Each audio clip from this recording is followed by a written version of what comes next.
¿Qué tal amigos? Sean bienvenidos a este su quinto episodio en Sapiens Lex.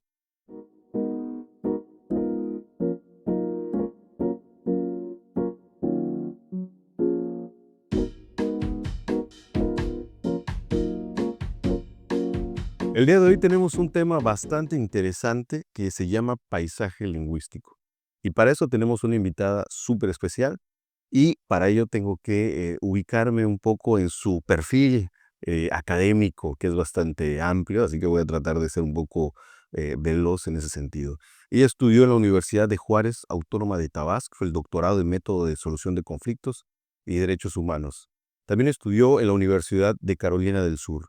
Estudió en la Universidad Pedagógica Nacional Campus Ajusco, especialidad en enseñanza del inglés como lengua extranjera, en la Universidad Autónoma Nacional de México como especialista en enseñanza del español como lengua extranjera, el Instituto de Estudios Universitarios, la Maestría de Ciencias de la Educación, la Universidad de Salamanca en España, estudió literatura, y la Universidad de Juárez Autónoma de Tabasco en licenciatura en idiomas. Para ello tenemos al especialista en Derechos Humanos y Lenguas, nuestra queridísima amiga Marilyn Ábalos. Gracias. Mucho gusto y bienvenido. El tema de hoy es el de paisaje lingüístico. Sin embargo, hay un tema aquí dentro del currículum que me gustaría hacer hincapié. Me lo explicó, para ser sincero, detrás de cámaras, pero luego creo que era mucha información y ya no me perdí. Aquí hay dos proyectos en los que tú participaste. El proyecto Planeo 2022 en la Universidad de Sevilla, España. ¿Ese en qué consistió ese? El proyecto estaba dirigido por la doctora Lola Ponce Rodríguez en Sevilla. Era un estudio cartográfico de lo que es el paisaje lingüístico precisamente en Andalucía, en varias zonas de Andalucía. Y bueno, era un estudio en el que había una comparación, había un mapeo, fue muy interesante.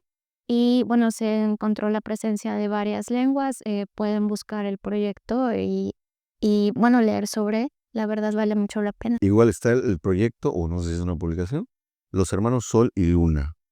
Sí, y bueno, Los Hermanos Sol y Luna es un libro, que se publicó en Benchmark, New York, en Estados Unidos, y bueno, forma parte de alguno de los libros de los acervos que, bueno, salen en las escuelas. Ahí lo tienen. Entonces, esos son los proyectos y publicaciones de nuestra querida Marilyn Ábalos. Sí, entonces vamos a desarrollar el tema de paisaje lingüístico y para eso vamos a hacer en bloques, ¿no? Vamos a iniciar con 5 preguntas un poco más ligeras y luego nos vamos un poco más reflexivos tal vez. Pero bueno, de entrada tenemos que aclarar, ¿no? ¿Qué es exactamente el paisaje lingüístico?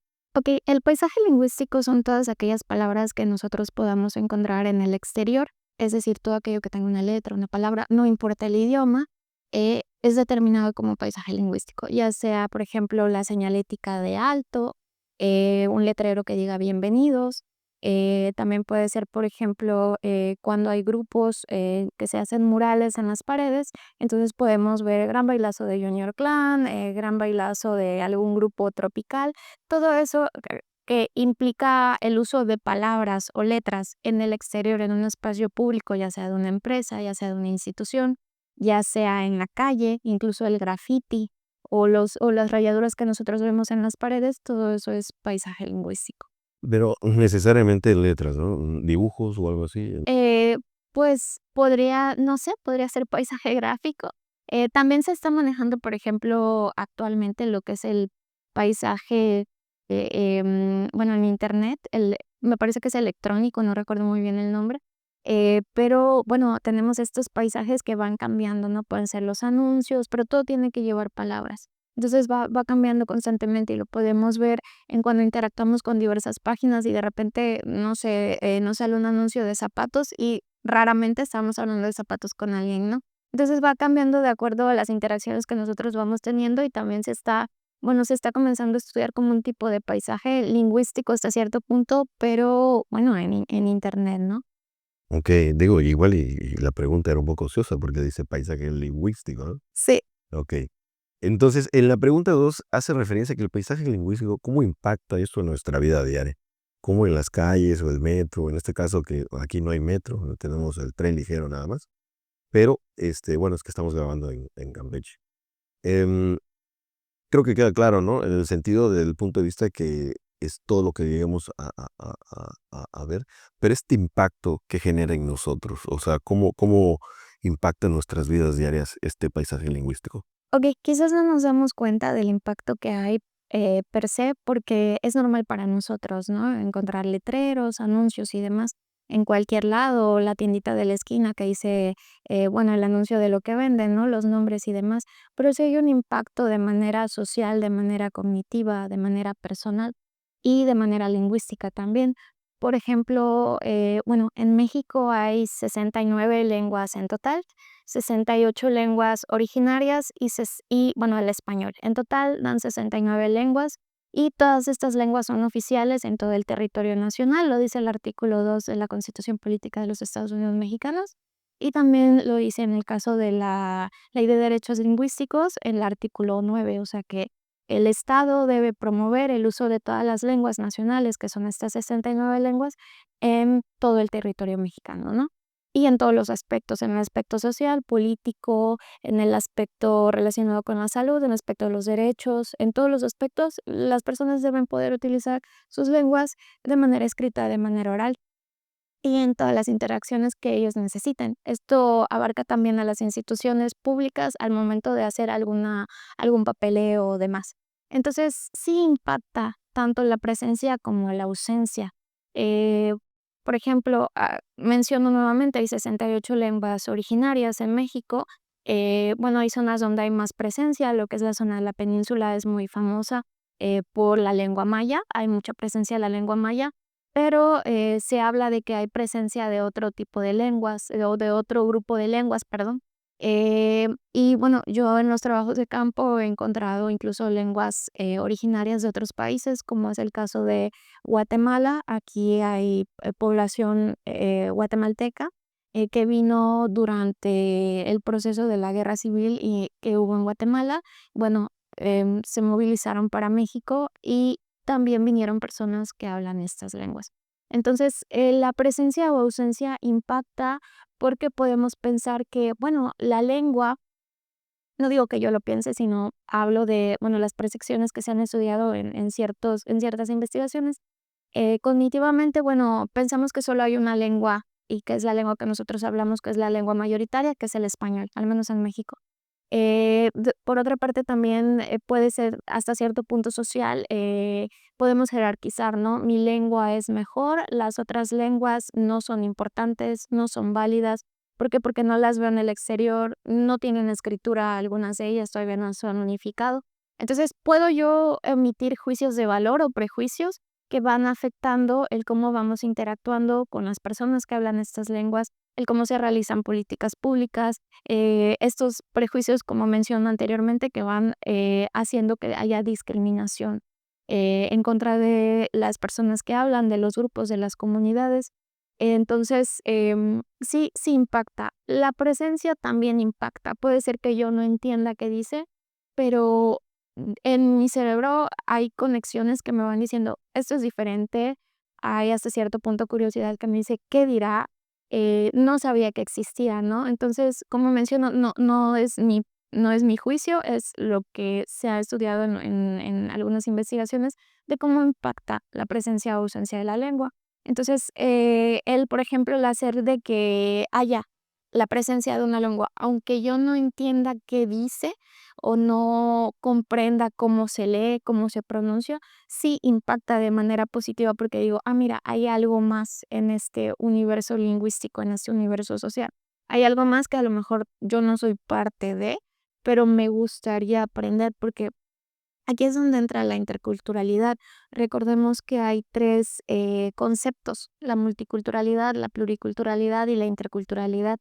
Y mucho tiempo se habló de, bueno, es que somos un gobierno o somos un territorio multicultural, pero básicamente voy a explicar rápidamente cada concepto y bueno, para proseguir, la multiculturalidad es, tenemos un territorio, imaginemos que esto es un territorio y lo dividimos y tenemos cuatro culturas diferentes. Entonces, aquí hay una cultura, aquí hay otra cultura, aquí hay otra. Entonces, en cada esquina hay una cultura, pero no conviven entre sí. Entonces, la multiculturalidad es la presencia de diversas culturas en un territorio, Aunque no conviven. pero no conviven. Exacto, a lo mejor puede ser que se rechazan una entre otra o que no ha habido ese acercamiento, puede ser multifactorial, pero hay presencia. Entonces digo, bueno, es un lugar multicultural, pero ¿a qué se refiere? Ah, bueno, hay presencia, pero no hay una convivencia. La pluriculturalidad se refiere a que hay presencia y hay convivencia, pero esta puede ser que no sea positiva.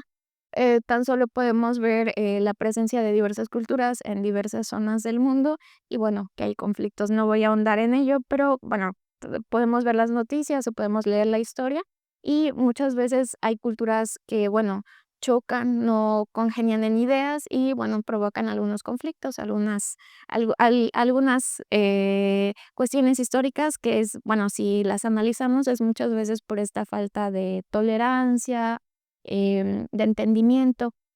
Y la interculturalidad es, bueno, sería como la utopía, es lo que se espera. Es estas 4 culturas que estoy ejemplificando, interactúan, no hay una arriba de otra, no hay una jerarquización.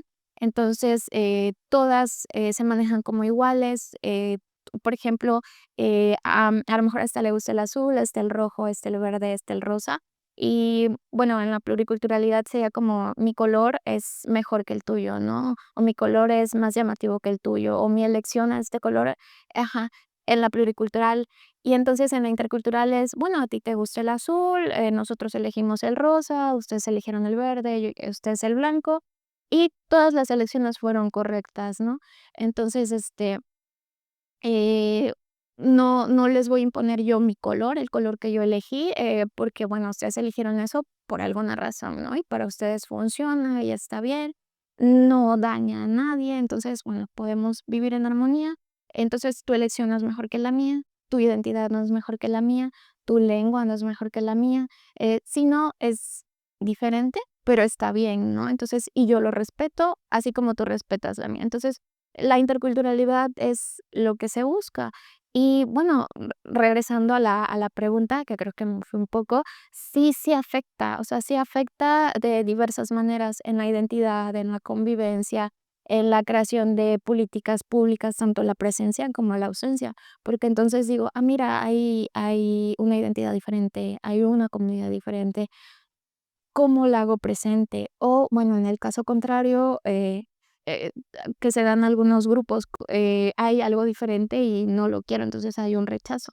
Sí, entonces, pero lo que se busca es la interculturalidad. Hay algo diferente, ¿cómo lo integro? ¿Cómo convivo entre ello? Y como repetí anteriormente, este, puede ser que la presencia del paisaje lingüístico, yo no lo entiendo, pero sí hay un impacto de decir, hay algo diferente allí. Claro. No, y creo lograr entender que entonces el impacto es un tema de, digo, como hemos platicado, multifactorial, pero que nace de un reconocimiento. O sea, el hecho de poder reconocer que hay algo diferente y que nuestra meta final sea la interculturalidad, ¿no? A pesar de que, pues, pudiera parecer una utopía, pero es el camino a seguir, ¿no? O sea, esa es la idea de llegar, pasando por la multiculturalidad y la pluriculturalidad, ¿no? Incluso me llamó mucho la atención porque es el impacto cognitivo. O sea, ¿qué produce en nosotros al momento de interactuar con eso? Hay un impacto cognitivo real respecto de esto que todos los días lo vemos y todos los días transitamos bajo ese mismo concepto, ¿no? Y 69 lenguas. No tenía el dato. O sea, yo no tenía ese dato y vaya, en los paisajes lingüísticos de nuestro día a día, al menos en mi día, no logro identificar ni 2 ni uno, ¿no? Sí, y nada más a veces, por ejemplo, lugares donde el turismo se frecuenta, que es en el centro histórico, donde podemos ver incluso otras lenguas, ¿no? Okey, bastante interesante, esto va a estar bueno para los reels. Okey. ¿Por qué en algunos países vemos más idiomas en los anuncios públicos que en otros? En mi caso específico de aquí de Campeche, como había comentado, veo que ahí no hay tanto. Bueno, al menos igual no me he percatado, ¿no? Porque hay que hacer una anotación importante. La licenciada Marilyn eh, tiene un proyecto, incluso en Instagram, ¿no? Ah, Tabeli. Sí, Tadeli, que hace todo un estudio de campo, me parece muy interesante. Ahorita al final vamos a tener sus redes y donde ella se aboca de ir buscando precisamente estos paisajes lingüísticos. Yo siento que hay muy pocos, al menos aquí en Campeche, pero aquí la pregunta es que algunos países vemos más idiomas en los anuncios públicos que en otros. Bueno, ¿Qué se debe a este fenómeno? es multifactorial. Por ejemplo, algunas razones son culturales, otras son políticas, depende. Am, por ejemplo, también tenemos razones, turísticas. Me tocó en Holbox, viajé a Holbox este año y, tomé algunas fotografías, encontré paisaje lingüístico incluso en latín, en japonés, en francés, en español, en inglés. Pero creo que el único paisaje lingüístico que al menos yo encontré con presencia de lengua maya era precisamente el nombre de Holbox. Entonces va variando. Por ejemplo, para mi tesis doctoral, yo elaboré una investigación en una comunidad cholahablante. La comunidad era pequeña, no había tanta necesidad de presencia de señalética. Entonces, al hacer un estudio habían como 10 letreros o 15 letreros, y solamente uno tenía presencia de la lengua que ellos hablan, que es el chol. Y bueno, era un letrero que ellos habían hecho para un programa social en el que estaban y tenía el nombre en chol. No recuerdo exactamente la palabra, pero creo que era cascada de agua, si no mal recuerdo. Entonces, al preguntarles por qué era el único letrero con una palabra, ni siquiera era todas las palabras que estaban allí, pero solo una palabra, ellos me dijeron, bueno, es porque nosotros lo hicimos y bueno, queríamos que tuviera algo de nuestra cultura, ¿no? De nuestra identidad.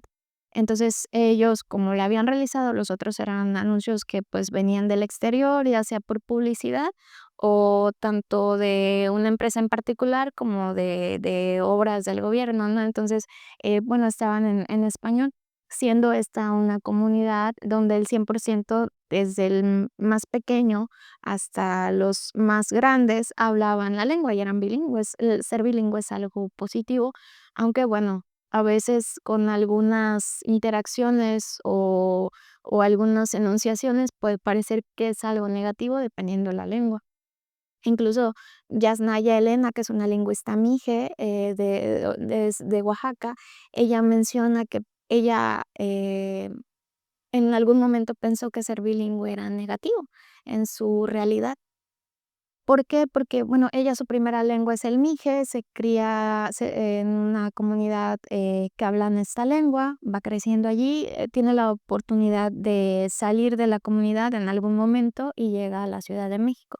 Pero en toda su historia en la comunidad, por ejemplo, ella menciona, yo pensé que ser bilingüe era negativo porque, bueno, en la escuela bilingüe los nadie quería inscribir a sus hijos a la escuela bilingüe, ¿no? Donde se enseñaba español y el mije. Todo el mundo los quería inscribir a la escuela donde solo se enseñaba español, incluso los maestros, menciona ella, ganaban menos en la escuela bilingüe que los que trabajaban en la escuela monolingüe, ¿no? Entonces ella llega a una conclusión, o sea, ser bilingüe entonces es malo y llega a la Ciudad de México y se da cuenta de que todo el mundo quiere inscribir a sus hijos a un liceo donde les enseñan una lengua extranjera o que aprendan otra lengua, ¿no? Entonces ella llega a la conclusión y ella comparte. Yo lo que pensé en ese momento es, bueno, ser bilingüe no es malo, lo que es malo es la lengua en la que eres bilingüe, ¿no? Y lo cual no debería suceder.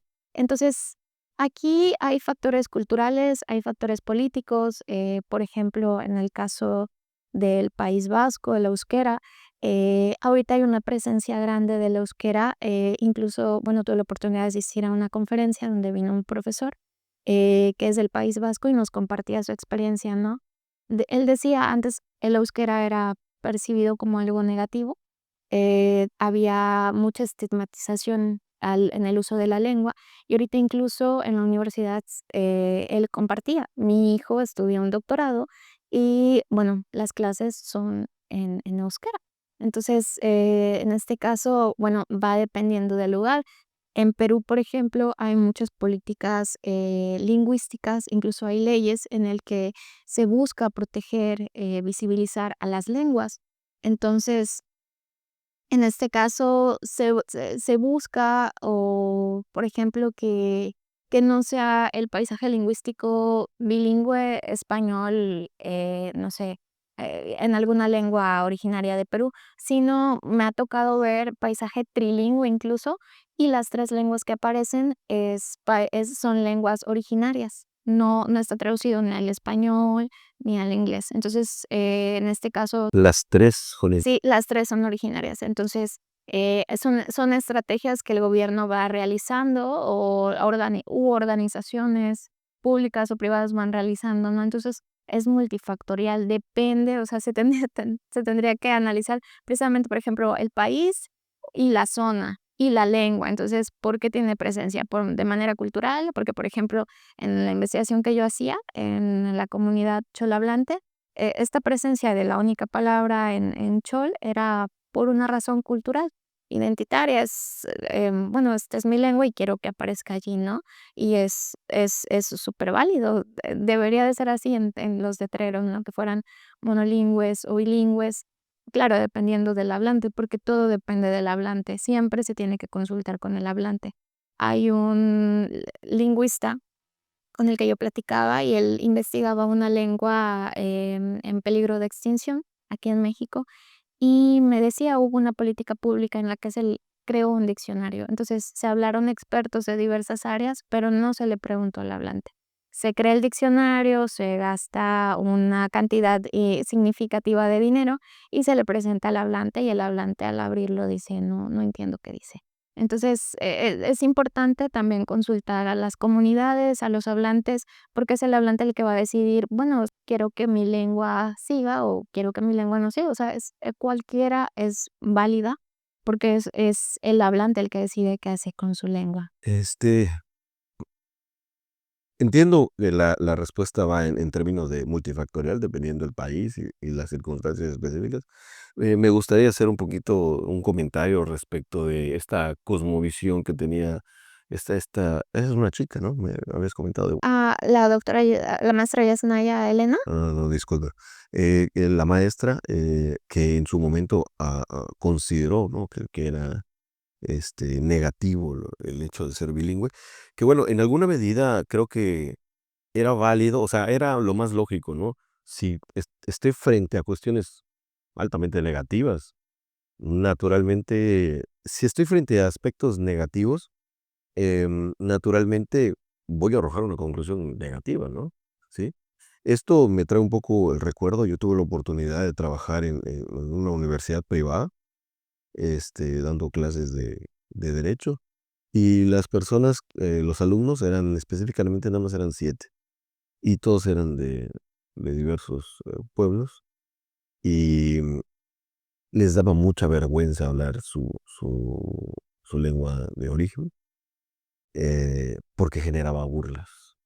Pero vaya, o sea, ¿cómo te puede dar vergüenza algo que nadie sabe, no? O sea, realmente es algo que debes estar orgulloso de, pero incluso aquí estando en la capital, igual se era objeto de burla, ¿no? Entonces, me llama mucho la atención el hecho de la necesidad de generar, estas políticas que escucho o entiendo que en otros países ya se están vinculando, que es ese letrero de 3 Bilingüe. lenguas, trilingües, creo que es un ejemplo muy claro de las políticas públicas que hay que ejecutar para no declarar, de extintas, ¿no? Las lenguas. Que también esto me llama mucho la atención, el hecho de que se extingan las lenguas, puede ser positivo, o negativo, es algo que se debe de buscar la supervivencia, o es necesariamente dependiendo del hablante. Bueno, hay un proceso natural de nacimiento, desarrollo y a veces muerte de una lengua, pero también puede ser que haya nacimiento, desarrollo y que esta lengua dé paso a otras lenguas, como lo hemos visto con diversas lenguas, por ejemplo, el latín, ¿no? Entonces, es un proceso natural, todo va evolucionando hasta cierto punto, cambiando, no hay nada, em, en este caso que no cambia a lo largo del tiempo, la percepción, la identidad, la lengua, la cultura, eh, nada es inamovible. Entonces, hay procesos naturales, sin embargo, estos procesos se han acelerado. Se tiene contabilizadas alrededor de 7.000 lenguas en todo el mundo. Sin embargo, debido a diversos estudios, se ha concluido que estas lenguas se está acelerando su proceso de desaparición. Eh, lo que se ve negativo es que este proceso de desaparición se está acelerando debido a discriminación, debido a, bueno, políticas que a veces no son acordes a las necesidades de las personas hablantes, no solo en el país, sino en todo el mundo. Entonces, se prevé que más del 50% va a desaparecer no sé, en un par de décadas. Entonces, precisamente por ello. Bueno, entonces, no es positivo ni negativo, hasta cierto punto, pues, un proceso natural, como, bueno, la vida de los seres humanos, ¿no? Naces, creces, mueres. Pero aquí lo importante es, ¿por qué se está dando este proceso? No está siendo natural, está teniendo influencia de discriminación. Es normal y válido que, por ejemplo, alguien tenga una lengua o tenga una identidad o algo y no lo quiera ejercer. No es correcto, pero es normal. Yo creo que como seres humanos a nadie le gusta ser señalado, discriminado. Entonces es respetable, ¿no? Como mencioné anteriormente, cada persona decide qué hacer con su identidad, con su lengua. Entonces, a nadie le gusta ser rechazado, yo creo, en esta vida, ni discriminado, ni señalado, ¿no? Ni siquiera, mucho menos de manera negativa. Entonces, se entiende que hasta cierto punto es una manera de protegerse, ¿no? El no utilizarla. Aquí lo importante es concientizar a los hispanohablantes de que todas las lenguas son válidas, todas las identidades son válidas. Lo que mencioné anteriormente, no hay una mejor que otra. Ah, incluso se discrimina desde el momento en que se les llama dialectos. No son dialectos, son lenguas, porque tienen, sus propias reglas. Tenemos, por ejemplo, por decirlo menos, porque, tienen hay una serie de características, ¿no? Pero no tienen sus propias reglas, sus propias palabras, su propia escritura, entonces es una lengua, no es un dialecto. Recordemos que, por ejemplo, tenemos lenguaje y lengua, y la lengua, el ser humano es el único que hace uso de ella. Lenguaje, hay el lenguaje de los pájaros, el lenguaje de las plantas, el lenguaje de las abejas, es una manera de comunicarse. Lengua, solamente el ser humano, ¿por qué? Porque tiene una serie de reglas morfosintácticas, semánticas, pragmáticas, léxicas. Entonces, bueno, es una lengua, ¿no? Y la lengua solo la utilizan los seres humanos, entonces por eso tenemos lengua de señas. Entonces, las lenguas originarias son lenguas porque tienen sus propias características que cubren todo esto, ¿no? Cómo la pronuncio, cómo voy uniendo las palabras, los verbos, los sustantivos, o sea, todo esto, bueno, es una lengua. Ahora, ¿qué es un dialecto o variante dialectal? Es, por ejemplo, tenemos el español y bueno, vemos que el español que hablamos en México es diferente al español que se habla en Argentina.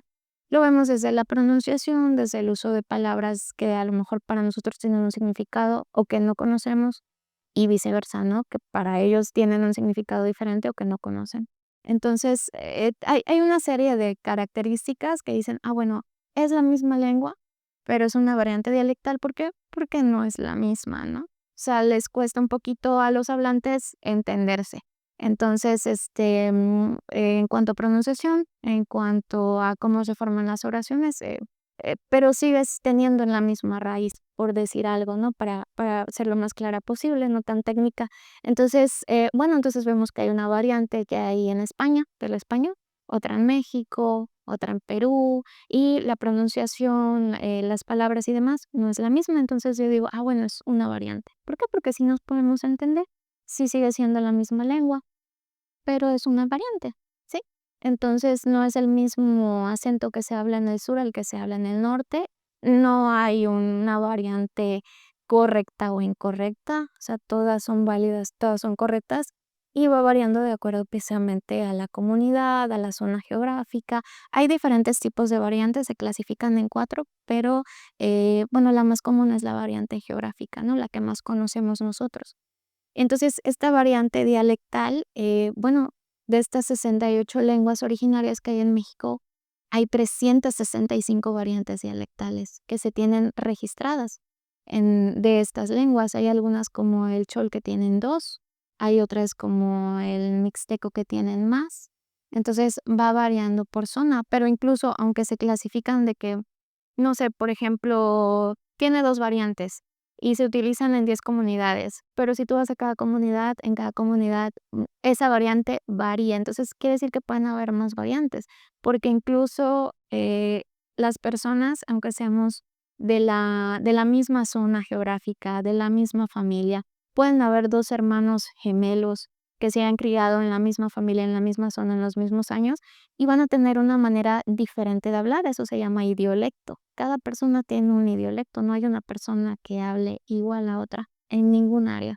Entonces, en este caso, bueno, es necesario también como concientizar desde que el momento que nosotros decimos no es una lengua, es un dialecto, ya estamos discriminando.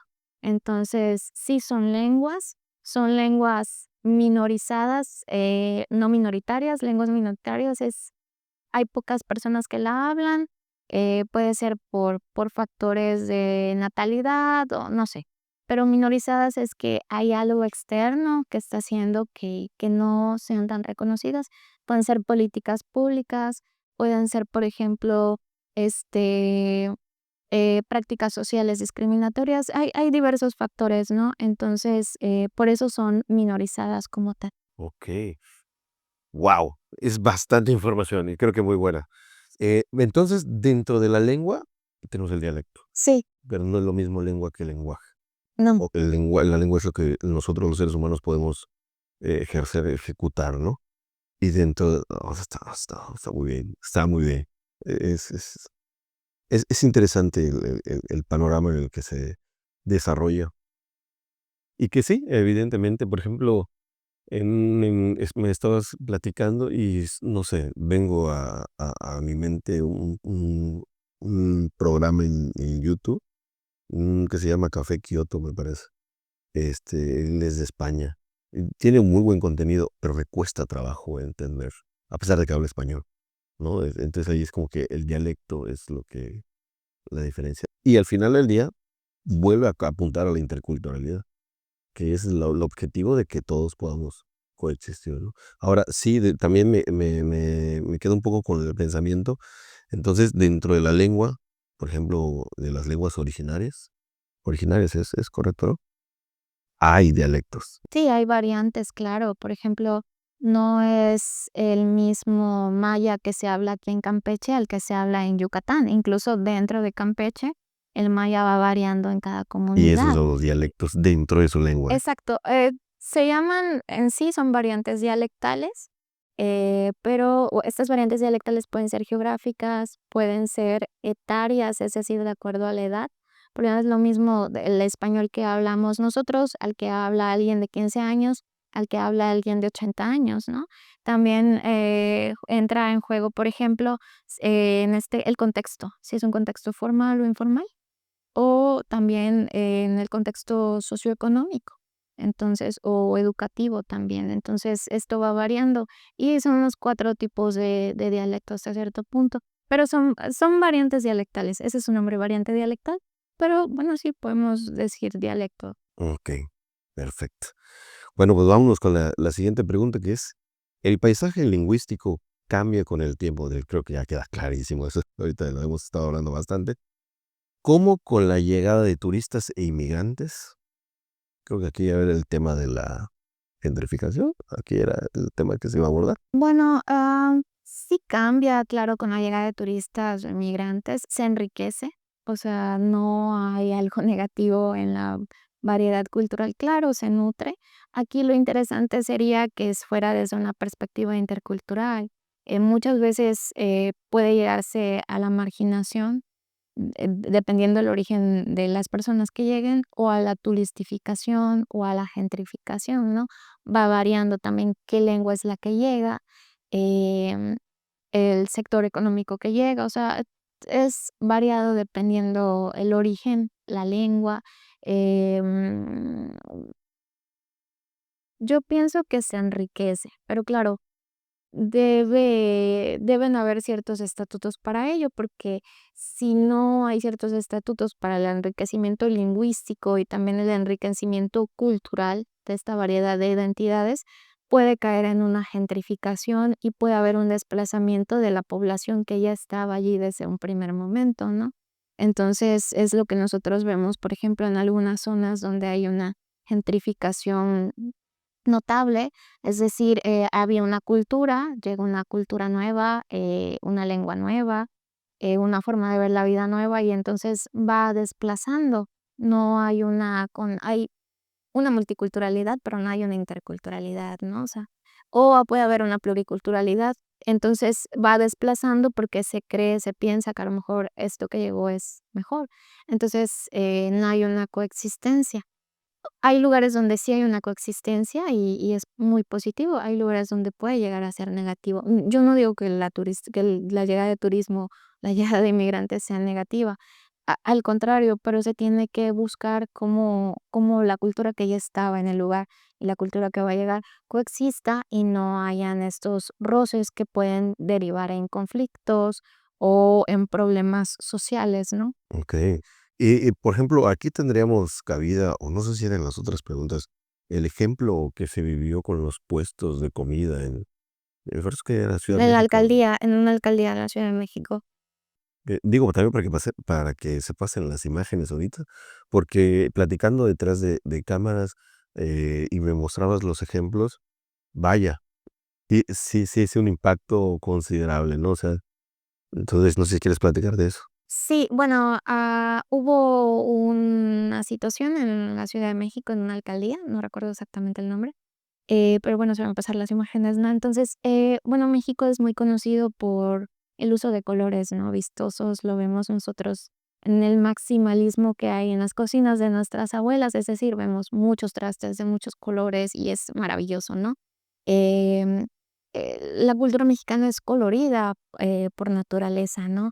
Nuestra ropa, la manera en la que nos arreglamos y demás, las pinturas, todo lo que vemos, el arte popular es vistoso. Entonces, eso lo vemos reflejado en las calles, desde los letreros donde aparecen los grupos, son vistosos porque a nosotros, en nuestra cultura, nos llama la atención esos colores, ¿no?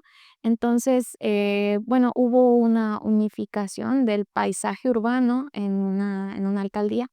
Y entonces, bueno, hubieron ciertas políticas públicas que dijeron: esto no va bien con lo que queremos ver, básicamente, habían otras razones, ¿no? Pero, vamos como a unificarlo, ¿no? Y pues no, o sea, no, como mencionaba yo antes, hay diversas identidades, yo no puedo decir: "Esta identidad está mal, esta identidad está bien", sobre todo cuando no estoy haciendo daño a nadie, ¿no?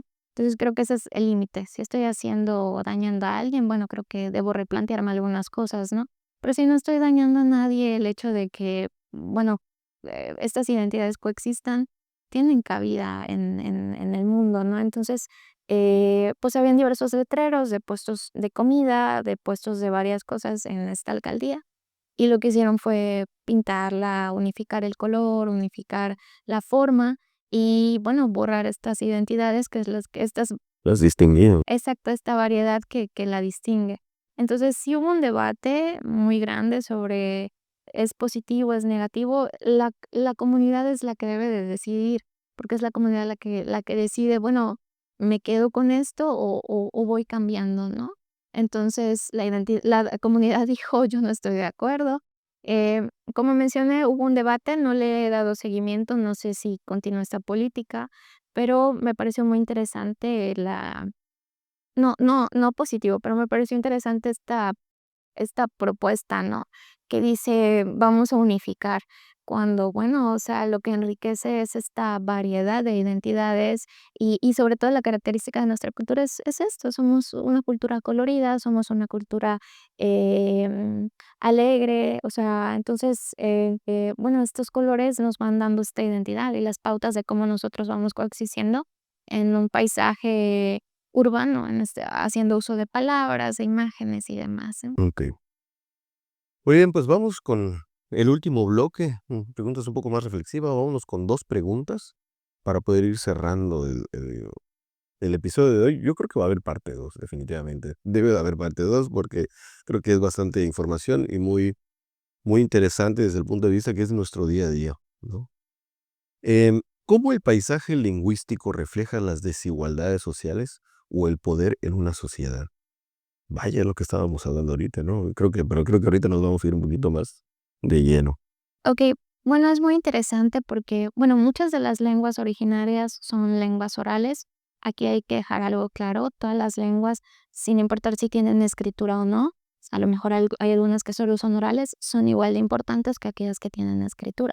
Recordemos que, bueno, estaba la epigrafía, entonces era el tipo de escritura por ejemplo, en este caso los mayas, ¿no? Entonces había esta epigrafía, que hasta cierto punto era una unificación entre dibujos, formas y demás, en los que trataban de plasmar ciertas cosas, ¿no?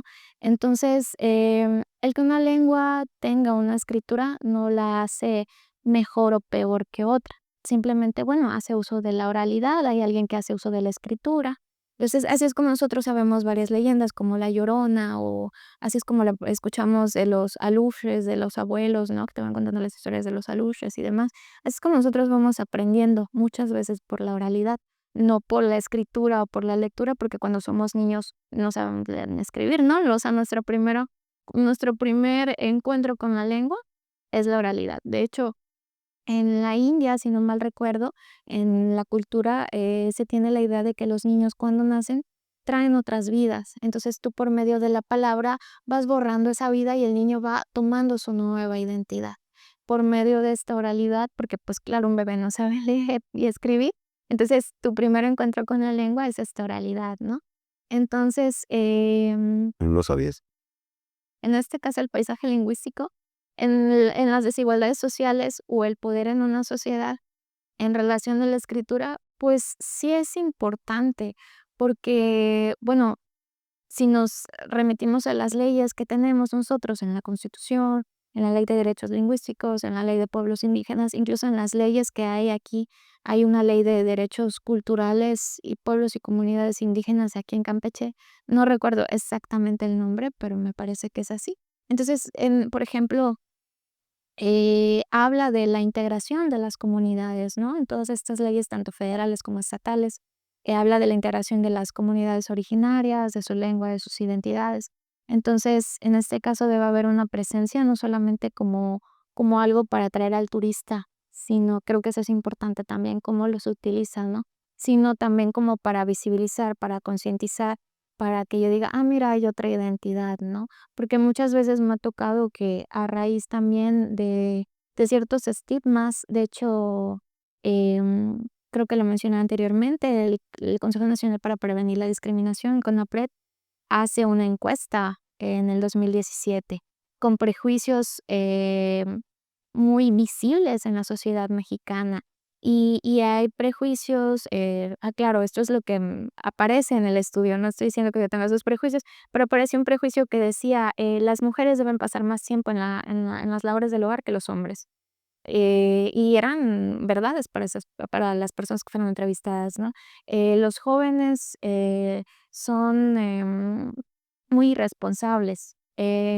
Había tanto para grupos étnicos, etarios, de género, o sea, y hay uno que me llamó mucho la atención en el caso de las poblaciones que decía, bueno, había uno socioeconómico que decía: "Los pobres son pobres porque no han tratado de salir de la pobreza de manera suficiente", ¿no? O sea, no han hecho suficiente esfuerzo para ello. Otro era el de las comunidades originarias, si no mal recuerdo, era las comunidades originarias son pobres debido a su cultura. Y este es un prejuicio bastante grave, ¿no? Entonces, o sea, asocian la cultura de las comunidades con la pobreza. Y hay comunidades que tienen una economía media o estable, sí, o sea, no todas las comunidades, no puedo decir todos los hombres son malos o todas las mujeres son malas, o sea, no puedo generalizar. Entonces, este prejuicio aparece como resultado de esta encuesta, ¿no? Y no recuerdo en qué lugar está, pero ya el hecho de que esté ya es importante y es preocupante. Entonces, Existe, ahí está. exacto. Y bueno, o sea, culpan a la cultura. E incluso en aseveraciones más graves, hay gente que dice que las comunidades originarias no tienen cultura. Y si nosotros nos vamos a un concepto, bueno, la cultura es el resultado de una visión, de una lengua, de arte, de una comunidad. Entonces, bueno, si tengo todos estos factores, incluso algunos otros factores, también tiene que ver la gastronomía y demás, tengo una cultura.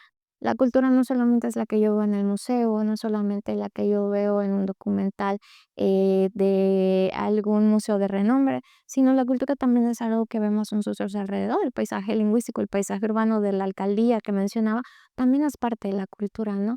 Entonces, estas aseveraciones son importantes y acrecentan lo que es la desigualdad social. Y en este caso, bueno, el que no podamos verlas en las realidades en las que nosotros vivimos cotidianamente también influye en nuestra percepción, hasta cierto sentido directa o indirecta de decir, bueno, esta es la única lengua que existe, ¿no? Por ejemplo, el español. Esta es la única realidad que existe, o a lo mejor no es la que existe, pero es la mejor.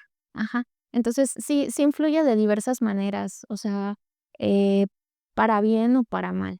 Entonces, como mencioné anteriormente, mucha gente me dice, bueno, pero a lo mejor no lo sé leer, ¿no? Sí, pero es un inicio, ¿no? O sea, de no había nada, ahora hay algo y a lo mejor la siguiente etapa es que aprendamos a leerla, aprendamos a entenderlo, pero pues si no empieza a haber presencia, eh, ¿cómo va a comenzar este proceso, no? Ok. Bueno, sí tengo muchas preguntas, pero creo que por cuestiones de tiempo me voy a pasar a la última, Ok. a la última pregunta. En un mundo globalizado, ¿crees que el inglés está invadiendo los paisajes lingüísticos locales y qué impacto tiene eso en la identidad cultural? Vaya pregunta para cerrar. Ok, personalmente yo no creo que hay una lengua que invada o que no invada. Creo que son los hablantes los que deciden qué lengua adoptan. Y también, bueno, claro, por cuestiones de economía y demás, ¿no? Entonces, yo pienso que, como mencioné anteriormente, depende cuál sea el uso que se le dé y cuál es la percepción. No hay algo positivo y negativo. Por ejemplo, el agua es algo bueno, pero si me bebo 5 litros de agua al día, va a ser negativo para mi cuerpo, ¿no? No hay algo positivo ni negativo, sino simplemente es el uso y la percepción de esto mismo. Entonces, yo no creo que el hecho de que una lengua interactúe con otra, sea negativo, sino es el hecho de cómo percibo esta lengua. Si yo pienso que la lengua extranjera, cualquiera, es mejor que la mía, me avergüenzo, o sea, pues sí va a haber hasta cierto punto un problema. O sea, tenemos que entender que cada persona ve las cosas de manera diferente. Incluso yo, habrá alguien que diga, no, pues yo sí creo que el inglés es negativo y es válido, ¿no? Pero yo personalmente creo que no, o sea, todo va variando de acuerdo, pues, a las experiencias que hemos tenido, a lo que hemos vivido. Martín Barbero, que era un comunicólogo español, estuvo un tiempo en México y esta anécdota me marcó mucho y me pareció muy interesante. Hay una película de los setentas que el protagonista era Vicente Fernández, que yo creo que todos conocemos por cultura general, La Ley del Monte, ¿no? Que hasta es una canción. Entonces, Martín Barbero menciona en su libro Ver con nosotros, em, que coescribe con una autora, no recuerdo exactamente el nombre de la autora en ese momento, y es un libro muy interesante, porque entonces, eh, él dice, y esto no es solamente para las lenguas, sino es para las identidades, para todas las percepciones, que van a ver él va a ver la película con un grupo de investigadores y, pues, empiezan a ver la película, su percepción es una pésima película para ellos, él lo menciona así, o sea, no era una buena película. Empiezan a hacer mofa, me imagino yo que era un cine en una ciudad, en un pueblo, no lo sé. Y había gente allí, viendo la película, con su sombrero, traje muy mexicano, ¿no? En los 70s. Y entonces ellos les dicen: "Bueno, o se comportan o lo sacamos", ¿no? Porque, pues, para nosotros sí es importante. Esta película sí es representativa, y entonces dice que ellos se quedan callados, y él empieza a observar, y en algunas partes ve a señores, que se ven muy el típico hombre mexicano muy macho, que no llora, que estigma que se ha puesto, ¿no? Que no digo que esté de acuerdo y que sea así, ¿no? Pero, es lo que muchas veces se ha contado a lo largo de la historia. Entonces, ve a las mujeres, que tienen cierta nostalgia en la mirada y demás. Y entonces, al final, habla con sus alumnos y les dice: "Tienen una tarea, van a ir a ver La Ley del Monte, pero al final van a entrevistar a la gente cuando salga de la película". Y entonces, dice que, pues, encontraron cosas muy interesantes, pero lo que más les llamó la atención es cuando uno de los estudiantes entrevista a un señor ya mayor, y él le dice: "Es que para mí lo importante fue el más importante fue el perrito". O sea, no fue la historia de amor, no, fue el perrito. Y entonces ellos se quedan así como: "¿Cuál perrito?". Entonces, dice que van otra vez a ver la película para ver dónde sale el perrito, y el perrito sale 2 segundos. Y entonces, para él es como, o sea, ver con nosotros, ver con los ojos de otros, cómo ven los demás, ¿no? Entonces, como yo mencionaba, para mí no es negativo, pero habrá alguien que diga sí, habrá alguien que diga es lo peor, ¿no? Pero yo personalmente pienso que es cómo se utiliza, cómo se percibe, el ejemplo del agua que yo daba, ¿no? El agua, todos necesitamos agua, pero si bebo 5 litros, pues mi cuerpo no le va a hacer muy bien, ¿no? Después de algunos temas técnicos, nada más estábamos aclarando que, bueno, particularmente yo voy a investigar sobre el libro de Ver con nosotros, porque estamos hablando sobre el tema de las perspectivas, ¿no? Con ese tema que cerramos el aspecto del inglés. Y pues bueno, esperemos tener un segundo episodio en el cual podamos tener más información detallada y tal vez un poquito más de tiempo ahí respecto de nuestro equipo de producción, que tuvimos ahorita como 3 fallas técnicas. Muchísimas gracias, doctora Marilyn, por su tiempo, sus conocimientos y también si puede decir sus redes sociales, el proyecto que usted tiene. Sí, bueno, Cadeli es un proyecto que parte precisamente de esta investigación de paisaje lingüístico, porque el paisaje lingüístico no es solo la visibilización de las lenguas, sino también por medio del paisaje lingüístico se pueden acceder a diversos derechos, como los derechos a la educación, a la salud, en este caso a la justicia y demás. O sea, entonces, parte de ello, hay un proyecto que se está realizando, de investigación de paisaje lingüístico, si hay ausencia, presencia o jerarquización del mismo en varias zonas de aquí de Campeche. Y bueno, estamos en Facebook, en TikTok y en Instagram como Cadeli, Cadeli 01 me parece que en TikTok, Cadeli-MX en Instagram y en Facebook Cadeli. Es CADEELI. Y entonces ahí vamos nosotros compartiendo. Tenemos un ciclo de conferencias permanente donde invitamos expertos relacionados con lenguas originarias, paisaje lingüístico, derechos culturales y demás. También tenemos, en el caso de Instagram y TikTok, presentamos videos, donde vamos nosotros narrando testimonios de personas que hemos encontrado en campo, que nos van compartiendo sus experiencias respecto al uso de su lengua. También vamos nosotros contando nuestra experiencia en campo, vamos compartiendo un poco de imágenes, es como un diario de campo. Entonces, bueno, pueden seguirnos en nuestras redes y vamos a ir subiendo poco a poco un poco más de contenido. Entonces, igual si tienen alguna duda, nos pueden contactar por ese medio. Que fue así como yo contacté, ¿no? Digo, también me dio clases, pero pues también lo contacté a través de redes. Pues es todo, nos vemos entonces en el próximo episodio.